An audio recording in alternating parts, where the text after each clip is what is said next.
ರಾಜ್ಯದ ಕರಾವಳಿಯಲ್ಲಿ ಸೆಪ್ಟೆಂಬರ್ 3ರವರೆಗೆ ವ್ಯಾಪಕ ಮಳೆಯಾಗಲಿದೆ ಎಂದು ಹವಾಮಾನ ಇಲಾಖೆ ಮುನ್ಸೂಚನೆ ನೀಡಿದೆ. ಆಗಸ್ಟ್ 29ರಂದು ದಕ್ಷಿಣ ಕನ್ನಡ ಮತ್ತು ಉಡುಪಿ ಜಿಲ್ಲೆಗಳಿಗೆ ರೆಡ್ ಅಲರ್ಟ್ ಹಾಗೂ ಉತ್ತರ ಕನ್ನಡ ಜಿಲ್ಲೆಗೆ ಆರೆಂಜ್ ಅಲರ್ಟ್ ನೀಡಲಾಗಿದೆ.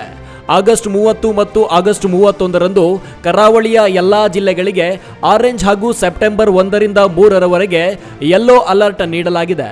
ಈ ನಡುವೆ ಆಗಸ್ಟ್ 29 ಮತ್ತು 31ರಂದು ಒಳನಾಡಿನ ಕೆಲವು ಜಿಲ್ಲೆಗಳಲ್ಲಿ ವ್ಯಾಪಕ ಮಳೆಯಾಗಲಿದೆ ಎಂದು ಹವಾಮಾನ ಇಲಾಖೆ ತಿಳಿಸಿದೆ. ಆಗಸ್ಟ್ 29ರಂದು ಬೆಳಗಾವಿ, ಬೀದರ್, ಕಲಬುರಗಿ, ಚಿಕ್ಕಮಗಳೂರು, ಕೊಡಗು ಮತ್ತು ಶಿವಮೊಗ್ಗ ಜಿಲ್ಲೆಗೆ ಆರೆಂಜ್ ಹಾಗೂ ಗದಗ, ವಿಜಯಪುರ, ಯಾದಗಿರಿ ಮತ್ತು ಹಾಸನ ಜಿಲ್ಲೆಗೆ ಯೆಲ್ಲೋ ಅಲರ್ಟ್ ನೀಡಲಾಗಿದೆ.